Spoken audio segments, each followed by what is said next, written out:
हरे कृष्ण। भक्तों, प्रत्येक शास्त्रों में वेद, वेदांत, उपनिषद, अष्टादश पुराण, महाभारत, श्रीमद् भगवद गीता और श्रीमद् भागवतम में एक ही सिद्धांत कहा गया है, एक ही बात कहा गया है। वो क्या है? भक्ति। केवल विशुद्ध भक्ति के द्वारा हम भगवान को प्राप्त कर सकते हैं, भगवत कृपा को प्राप्त कर सकते हैं, भगवत प्रेम तक प्राप्त कर सकते हैं। वो भक्ति जीव केवल भक्ति के द्वारा ही भगवान को रिझा सकता है। केचित् केवलया भक्त्या वासुदेव परायणः अघं धुन्नन्ति काष्णेन निहारमेव भास्करः। भगवान जब एक सुंदर मार्ग, एक सुंदर उपाय जीवों के लिए इस एकादशी के माध्यम से सृष्टि करते हुए अपना धाम, अपना प्रेम को जीव को प्रदान करने के लिए ही इस प्रकार निर्णय लिए हैं। क्योंकि इस मोहग्रस्त विषयासक्त जीव भगवत चरण को प्राप्त करने के लिए नहीं चाहता है। वो कारण से भगवान ने एक सुंदर उपाय बनाते हुए इस एकादशी व्रत को सृष्टि किया है। भक्तों, इस एकादशी और कुछ नहीं है, साक्षात भगवान ही एकादशी के रूप पर प्रकट हुए हैं। हर एकादशी, जो हर माह में 2 एकादशी हैं, एक कृष्ण पक्ष और एक शुक्ल पक्ष में, और वर्षों में 24 एकादशी, जिस एकादशी व्रत को रखते ही जीव के हृदय में भक्ति माता प्रकट हो जाते हैं। माधव तिथि भक्ति जननी जतन पालन करी। भक्तों, इस माधव तिथि एकादशी व्रत भक्ति माता की जननी है, जिस व्रत को रखते ही जीव समस्त पापों से मुक्त हो जाता है, प्रारब्ध कर्म से मुक्त हो जाता है और भगवान के चरण में भक्ति और प्रेम को प्राप्त कर लेते हैं। भक्तों, इस प्रकार आज एक सुंदर एकादशी व्रत की महिमा को श्रवण करेंगे। एक बार श्री युधिष्ठिर महाराज ने भगवान श्री कृष्ण से कहा, हे प्रभु, इस माघ मास शुक्ल पक्ष की एकादशी व्रत जो हैं, इनका नाम क्या है और इनकी महिमा किस प्रकार है? कृपा करके आप वर्णन कीजिए। भगवान श्री कृष्ण अत्यंत आनंदित होते हुए श्री युधिष्ठिर महाराज से कहा, हे राजन, प्रत्येक एकादशी की महिमा को मैं आपको सुनाया हूँ। केवल आपके प्रति मेरा जो प्रेम और स्नेह भाव है, वो कारण से इस माघ मास के जो शुक्ल पक्ष एकादशी तिथि है, एकादशी व्रत हैं, इस एकादशी का नाम है जया एकादशी। राजन, इस एकादशी को भौमी एकादशी भी कहा जाता है। और इस एकादशी की इस प्रकार महिमा है, जो जीव, जो व्यक्ति, जो मनुष्य इस एकादशी व्रत को रखते हैं, उनके अनंत अनंत जन्म का जो प्रारब्ध कर्म फल रूप जो दुख कष्ट क्लेश से जीव मुक्त हो जाता है। इस प्रकार इस जया एकादशी की महिमा है कि जो जया एकादशी व्रत को रखता है वो प्रेत जोनि से भी मुक्त हो जाता है। भक्तों, इस प्रकार श्री भगवान ने महाराज युधिष्ठिर से कहा, राजन, एक सुंदर कथा मैं आपको सुनाऊंगा। एक बार श्री इंद्र जी महाराज स्वर्ग में पारिजात पुष्प के द्वारा सुशोभित नंदन कानन में विहार करने की इच्छा किए। 50 करोड़ अप्सराएं और गंधर्वों के साथ नृत्य गीत का भी आयोजन किया हुआ था और वो समस्त गंधर्व गाने के लिए और अप्सराएं नाचने के लिए इस प्रकार जो आयोजन हुआ था उसमें एक गंधर्व माल्यवान और एक अप्सरा पुष्पवंती भी वहीं पर नृत्य गीत के लिए उपस्थित थे। परंतु इंद्र के सामने जब नृत्य संगीत में इन दोनों ने उपस्थित हुए, एक दूसरे को दर्शन करते हुए दूसरे के प्रति जब आकृष्ट हो गए और दोनों के प्रति आकृष्ट होकर कामासक्त हो गए और वो कारण से ठीक भाव से उन्होंने नृत्य और संगीत को प्रदर्शन नहीं कर पाए। और जब उन्होंने नृत्य और संगीत में वहाँ पर इंद्र के सामने प्रकट हुए थे तब उन्होंने विभिन्न प्रकार त्रुटि कर बैठे। इंद्र को पता चल गया और इंद्र ने इन दोनों को शाप दे दिया। कहा, मूर्खों, तुम दोनों मेरे सामने नृत्य करते हुए भी एक दूसरे के प्रति आकृष्ट होते हुए कामासक्त होते हुए जो त्रुटि किया है, मैं तुम दोनों को श्राप दे रहा हूँ। जाओ पिशाच जोनि में प्रवेश करते हुए मर्त्यलोक में क्लेश और कष्ट भोग करो। भक्तों, इंद्र जैसे ही इस प्रकार श्राप दिया, माल्यवान और पुष्पवंती दोनों मर्त्यलोक में आकर पहुँचे हिमालय के ऊपर और इस प्रकार पिशाच और पिशाची जोनि में प्रवेश करते हुए बहुत दुख, कष्ट और क्लेश को भोगने लगे। बहुत दिन बीती और इन दोनों ने निराहार, आहार शून्य, प्यास, भूख और अनिद्रा में इतना कष्ट और क्लेश पा रहे थे। उस समय बहुत ठंडी भी थी और वो ठंडी में उन दोनों बहुत कष्ट और क्लेश पा रहे थे। भक्तों, इस प्रकार भगवत कृपा से, भगवान की इच्छा से एक दिन उनके लिए शुभ अवसर आया, जिस दिन इस जया एकादशी के दिन ही था। माघ मास शुक्ल पक्ष की इस जया एकादशी तिथि के दिन में इन दोनों जो पिशाच और पिशाची के शरीर में उस दिन अत्यंत दुख, कष्ट और क्लेश में वो दोनों बिता रहे थे। दिन भर भगवान को पुकारते हुए, मनन करते हुए, चिंतन करते हुए, नाम लेते हुए, अनाहार में, प्यास और भूख में, और नींद भी नहीं आई इन दोनों को। इस प्रकार दिन और रात्र बिता दिए। भक्तों, अज्ञान में भी, अनजान में भी इन दोनों का इस सुंदर जया एकादशी व्रत हो गया।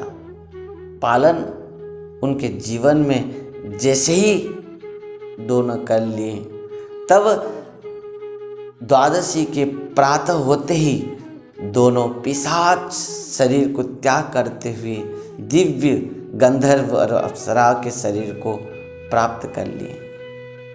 भगवत कृपा, भगवान की अहेतु की कृपा और एकादशी की महिमा में वो दोनों दिव्य शरीर को प्राप्त करते हुए स्वर्ग में पहुँचे। और स्वर्ग में पहुँचने के बाद इंद्र अत्यंत आश्चर्य हो गया और माल्यवान पुष्पवंती से पूछा कि आप दोनों किस प्रकार प्रेत जोनि को त्याग करते हुए दिव्य शरीर को प्राप्त किया। माल्यवान और पुष्पवंती दोनों ही इंद्र से कहा कि हे इंद्रदेव, हम केवल एकादशी की महिमा और भगवान की अहेतु की कृपा से इस प्रकार पाप शरीर प्रेत पिशाच शरीर को त्याग करते हुए हम एकादशी व्रत पालन की महिमा के द्वारा और भगवान की अहित की कृपा के द्वारा हम इस दिव्य शरीर को प्राप्त किया है। इंद्र यह बात सुनते हुए अत्यंत आश्चर्य हो गया और खुशी और आनंद भी हो गया। एकादशी की महिमा को सुनते ही इंद्र इन दोनों के चरण में प्रणाम करते हुए कहा कि आज से तुम दोनों मेरे भी पूज्य हो, क्योंकि तुम दोनों एकादशी व्रत रखते हुए भगवान की अहित की कृपा को प्राप्त किए हो और मेरे प्रभु के जो आप दोनों कृपा पात्र हो और वो कारण से आप दोनों भी मेरे पूज्य हो। इस प्रकार इंद्र भी उन दोनों को वंदन की और कहा, तुम दोनों सुधारस को पान करते हुए इस स्वर्ग में विचरण करते रहो। भगवान श्री कृष्ण ने इस प्रकार युधिष्ठिर महाराज जी को श्री एकादशी की महिमा कथा को सुनाते हुए कहा, राजन, जया एकादशी इस प्रकार महिमामयी एकादशी हैं। जीव इस एकादशी को पालन करते ही समस्त प्रारब्ध कर्म पापों से मुक्त हो जाता है, समस्त क्लेश कष्ट दुख से मुक्त हो जाता है और यह लोक में अनंत ऐश्वर्य के अधिकारी बनते हुए मेरे शरण में आकर मेरा भजन करता है और परलोक में मेरा धाम को प्राप्त करते हुए परम प्रेम को प्राप्त कर लेता है। भक्तों, इस प्रकार भगवान ने युधिष्ठिर महाराज से कहा, इस एकादशी व्रत और कुछ नहीं है, मैं साक्षात ही प्रत्येक जीवों के ऊपर कृपा करने के लिए एकादशी के रूप पर प्रकट हुई हूँ। भक्तों, इस प्रकार समस्त शास्त्रों में इस एकादशी की महिमा को वर्णन की गई है। आइए पद्म पुराण में एक सुंदर भाव से एकादशी व्रत में प्रत्येक अनाज आदि भोजन को त्याग करते हुए, भोग विलास को त्याग करते हुए निष्ठा के साथ किस प्रकार एकादशी व्रत को पालन करना चाहिए वर्णन की गई है, उसको श्रवण करें। रटन्ति ह्य पुराणानि भूय भूय वरानने न भक्तव्यं न भोक्तव्यं संप्राप्ते हरिवासरे। पद्म पुराण में इस बात को कहा गया है, एकादशी के दिन भोजन त्याग करना चाहिए।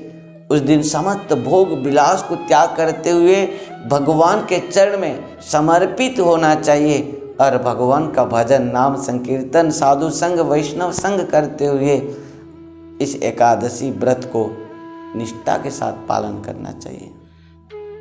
और इस प्रकार बृहद नारदीय पुराण में सुंदर एक श्लोक में कहा गया है कि एकादशी के तिथि में प्रत्येक अनाज में किस प्रकार विभिन्न प्रकार जितना भी पाप हैं निवास करते हैं। वो कारण से एकादशी के दिन समस्त भोजन भोग्य पदार्थ को त्याग करना चाहिए। इस प्रकार बृहन्नारदीय पुराण में कहा गया है। ब्रह्महत्यादि पापानं कथं चिंति स्कृति भवेत् एकादश्यान्तु जो भुंक्ते निष्कृति नास्ति कुत्रचित्। यहाँ पर कहा गया कि प्रत्येक ब्रह्मा हत्या से लेकर जितने भी पाप हैं, समस्त पाप इस एकादशी के तिथि में समस्त अनाज में निवास करते हैं। इस बात को समस्त पुराण में भी वर्णन की गई है। स्कंद पुराण, मार्कंडेय पुराण, गरुड़ पुराण आदि आदि में इस प्रकार भगवान जब इन समस्त सृष्टि को सृष्टि किया, तब समस्त संसार को, संसार के जीवों को शासन करने के लिए एक पाप पुरुष बनाया। जितने प्रकार के पाप है, ब्रह्म हत्या, गोहत्या आदि समस्त पापों से एक पुरुष बनाया और उनके हाथों में समस्त जीवों को शासन के लिए दे दिया। परंतु जीव समस्त पाप करते हुए नरक भोग करने लगे और नरक में अत्यंत यंत्रणा, दुख, कष्ट, क्लेश को प्राप्त किए। भगवान को बहुत दुख हुआ कि प्रत्येक जीव इस प्रकार कष्ट, पाप और दुख पा रहे हैं। भगवान नरक में जाकर इन समस्त जीवों को देखा और खुद एकादशी के रूप पर प्रकट होते हुए प्रत्येक जीवों को आदेश, निर्देश और उपदेश दिया कि तुम एकादशी व्रत को रखो, तुम समस्त पापों से मुक्त हो जाओगे। जीव एकादशी व्रत रखते हुए समस्त पापों से मुक्त हुआ और इस प्रकार नरक भोग से मुक्त होकर भगवत धाम तक प्राप्त कर लिया। पाप पुरुष देखा कि इन समस्त जीवों को जो नरक से उद्धार करते हुए भगवान ने अपना धाम को प्रदान कर दिया और मेरा स्थान कहाँ रहा। पाप पुरुष आकर भगवान के चरण में समर्पित हुआ और समर्पित होते हुए कहा कि प्रभु, आप तो मुझे भी सृष्टि किया है, मेरा स्थान कहाँ पर है। आप तो एकादशी के माध्यम से प्रत्येक जीवों को आपका धाम तक प्राप्त करा दिए। भगवान ने कहा, हे पाप पुरुष, आप इस एकादशी के तिथि के दिन समस्त अनाज में निवास करोगे और जो एकादशी के दिन भोजन करेगा वो केवल पाप भोग करेगा और वो नरक में जाएगा। और जो एकादशी के दिन समस्त भोजन को त्याग करते हुए, भोग पदार्थ को त्याग करते हुए निष्कपट भाव से मेरे शरण में आकर मेरा भजन करेगा, वो मेरा धाम को प्राप्त करेगा। भक्तों, इस प्रकार एकादशी की महिमा है। और एकादशी जो व्रत है दशमी के दिन से प्रारंभ होती है।